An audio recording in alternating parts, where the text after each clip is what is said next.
بسم اللہ الرحمن الرحیم۔ السلام علیکم ورحمۃ اللہ وبرکاتہ۔ میرے پیارے بھائیوں اور بہنوں، آج کی اس ویڈیو میں ہم رسول اللہ صلی اللہ علیہ وآلہ وسلم کے اس لمحے کا ذکر کریں گے جسے سن کر دل خاموش ہو جاتا ہے، آنکھیں نم ہو جاتی ہیں اور زبان بھی اختیار درود پڑھنے لگتی ہے۔ وہ لمحہ جب نبی کریم صلی اللہ علیہ وآلہ وسلم اس دنیا سے پردہ فرما چکے تھے اور مدینے کی گلیاں یتیم ہو چکی تھی۔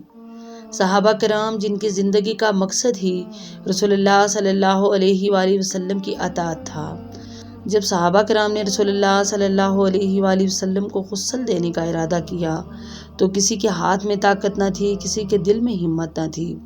حضرت بریدہ رضی اللہ تعالیٰ عنہ بیان کرتے ہیں، جب صحابہ کرام رسول اللہ صلی اللہ علیہ وآلہ وسلم کو غسل دینے لگے تو اچانک گھر کے اندر سے ایک آواز آئی، ایسی آواز جس کا دینے والا نظر نہیں آیا، مگر اس کی عظمت نے سب کو ساکت کر دیا۔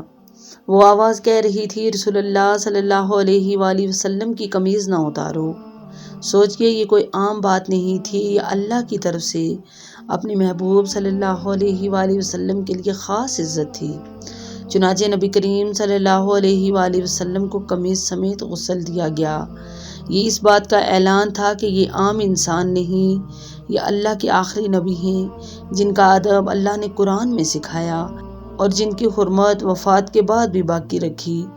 یہ حدیث ہمیں یاد دلاتی ہے کہ رسول اللہ صلی اللہ علیہ وآلہ وسلم کا مقام صرف ان کی زندگی تک محدود نہیں، ان کا ادب، ان کی محبت، ان کی عظمت آج بھی ایمان کا حصہ ہے۔ اے اللہ، ہمارے دلوں میں اپنے نبی صلی اللہ علیہ وآلہ وسلم کی سچی محبت پیدا فرما، ہمیں ان کی سنت پر چلنے والا بنا اور قیامت کے دن ہمیں ان کے قرب سے محروم نہ کرنا۔ آمین یا رب العالمین۔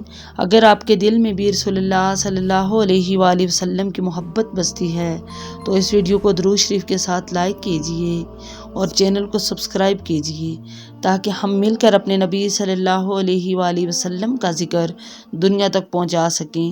سنن ابن ماجہ حدیث نمبر 1466۔ جزاکم اللہ خیر، والسلام علیکم ورحمۃ اللہ وبرکاتہ۔